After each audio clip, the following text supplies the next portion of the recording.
because when I'm going to tell a story about, I got to tell them about Aspen, Jay, because that was the biggest test of them all. When you walk into a room and you're about to blow their mind to show them like all the firearms companies, the Rugers, the Bursas, right? The Canon safes, the Vera safeties that are putting the Walk to Talk America, Free and Anonymous mental health screenings on the side of the boxes.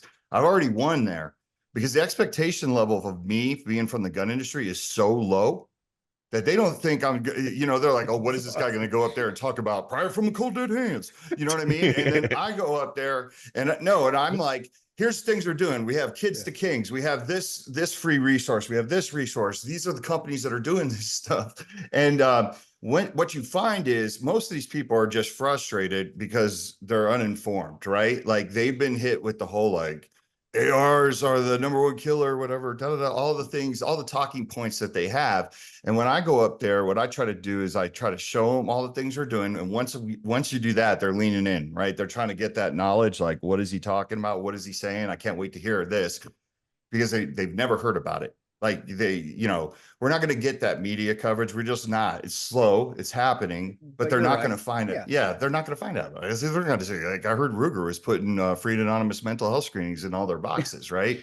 Yeah, Jake Tapper's not going to mention that on the presidential debate. That's not. Yeah, you're right. No, you're yeah, I right. mean, so we're already put in that situation, but what I love about it is once it happens. So like the story I'm about to tell about the Aspen Institute of Health. I got an invite 2 years or last year to go up to Aspen, and they were like, hey, we want somebody from the gun industry to come up here. We've never had someone come up to the Aspen Institute. It's a festival. It's like a week-long thing. We want you to be a speaker, and we want you to be on a panel. So I was like, absolutely, I'd love to. And they were just like so happy that someone from the firearms industry was going to go up there, because most of the time we say no to those things because we feel like it's a buzzsaw, right? Yeah. And it was cool. I mean, I was in the same speaking tent as Chelsea Clinton, and Dr. Fauci was there. I was like, I had my badge. I'm in the speaker's tent, and I'm with like Brink from BlackRock, all these people, right? And I'm like, most of the people that my side would go crazy over, but it's just cool that I was invited to that party to be part of that. And they were super afraid for me. And I like 12 different people came up to me and they're like, listen, this crowd, they're not really into guns. And we brought up the subject of guns last year and it really went sideways. And turns out like 6 months after that, I met the guy that they went sideways on, who brought up guns and was trying to be diplomatic about it. So he was like, I was the sacrificial lamb for you. You're welcome, because they killed me.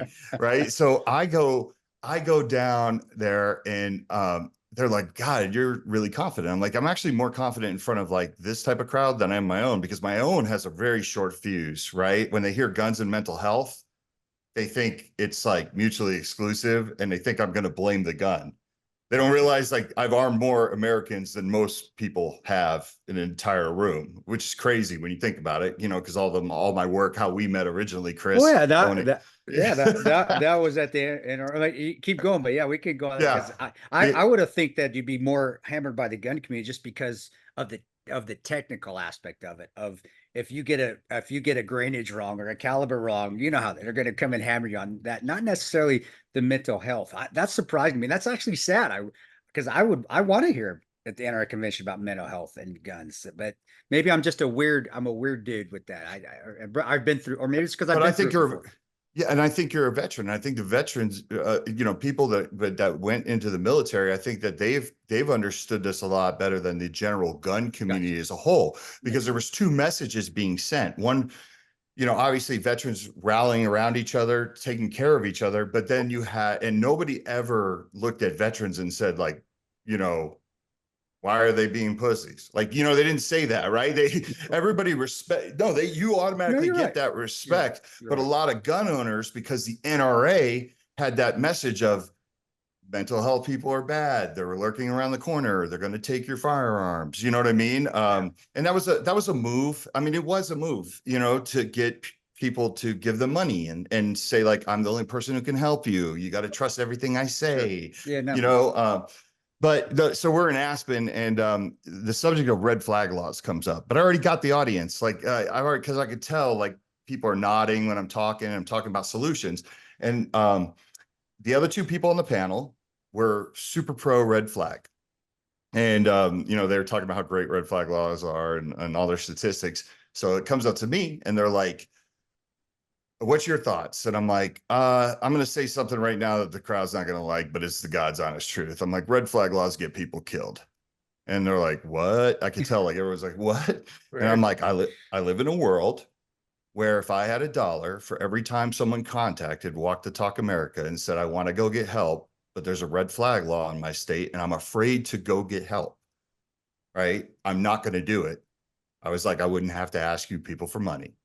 And I'm like, let me explain to you the unintentional consequences that red flag laws create for gun owners. They don't know about it because the Sure. crowd sees red flag laws as that worst case scenario, right? Just like you turning over your firearms in that time of crisis, that was the worst case scenario, but it was the best case scenario because Yeah. you're emotionally intelligent and you knew and you trusted a system Yep. and it worked out. But so we're done with the panel. I'm in Aspen the next 2 days, like living off of, because they basically said, we only need you for the panel, but you're allowed to come up here. We'll pay for your hotel room. We'll pay for your food and drink. And so I'm walking around the campus and I'm attending all the events and going to all the different speakers. And so many people were like, hey man, I saw you speak the other night. Great job. And they're like, I just want to thank you. And I was like, oh, cool. And I would talk to everybody. And some people told me, they said, like, I still hate guns, but you gave me something to think about. I never thought about the unintentional consequences of red flag laws. The way I always looked at it is you people wanted to just arm everybody. Right. And so now I'm like, okay, they're all misinformed, right? Yeah. That's not what we have our own issues. So back to your original question. Yes, like the more that Jay and I are getting invited to these places to talk about with the work of Walk to Talk America, we represent the gun industry. And we're opening people's minds to this, that there's reasons why we behave the way we do. And maybe we haven't communicated it the best way in the past, but now that we're coming with solutions that they could never even come up with. Yeah. Why was it a guy from the gun industry that came up with the idea to put free and anonymous mental health screenings in boxes of cards? It Is wasn't, is is it because we care? I mean, is it, and right. they don't. I mean, that's kind of look at it. Like we actually care, and they and not that they do, but it's guns are bad. So why should I care? I don't want to care about. Well, guns are not bad, but I also care about losing human life because what you just saw, the unintentional consequences, and that's worse than any red flag law could ever be. So we're caring, and I know healthcare professionals care because I've been around. I just gave you my story, and they were wonderful with me. They were tremendous with me, and I've been around some who maybe didn't. But that's you win some, you lose some. That's everything in life. But it still is that day where that stereotype, and that's where you guys are coming in of caring.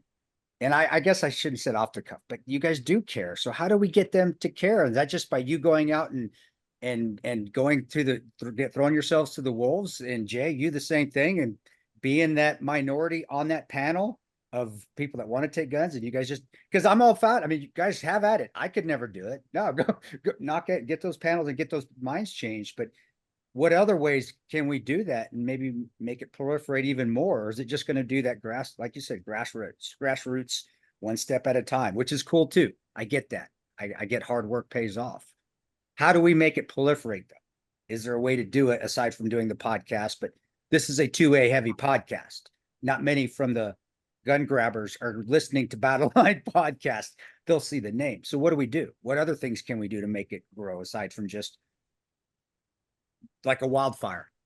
I don't know. To me, it's the same. It's going to be a slow That's fine. change, Just right? as it is. Right. Okay. And that's why this isn't sexy to politicians. I can't even get like it's crazy because I talk to politicians. It doesn't matter what side of the aisle they're on. As soon as like they're done talking to me, their head's going to explode because they can't use this to do something in the 4 years or the couple years that they're there, right? Like what we do is grassroots and it takes time. You're like planting seeds and it's a slow turn. But I would say like, this is a 2A podcast or kind of geared towards It 2A is. people, right? It Right. is. There's so much good that happens that nobody knows about. There's so much behind the scenes work, like the consulting that Walk Talk America does for a lot of suicide prevention and um, the VA and the DoD. I mean, being out in those meetings I mean, I'm invited to those meetings all the time. I'm there.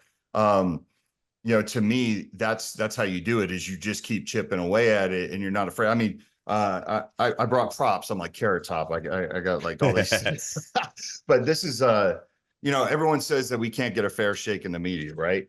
This is the USA Today. We had a full write-up, a full page write-up in the USA Today talking about what the gun industry is doing, to make change and stop it. And Jay is right. Like the gun industry, the more we step up to the plate, the better, and the more we can kick in the door and be like, hey, we're better at this than you. Like, hey, let me show you all the things that we're doing. Sit down for a second. Let me teach you something. You know what I mean?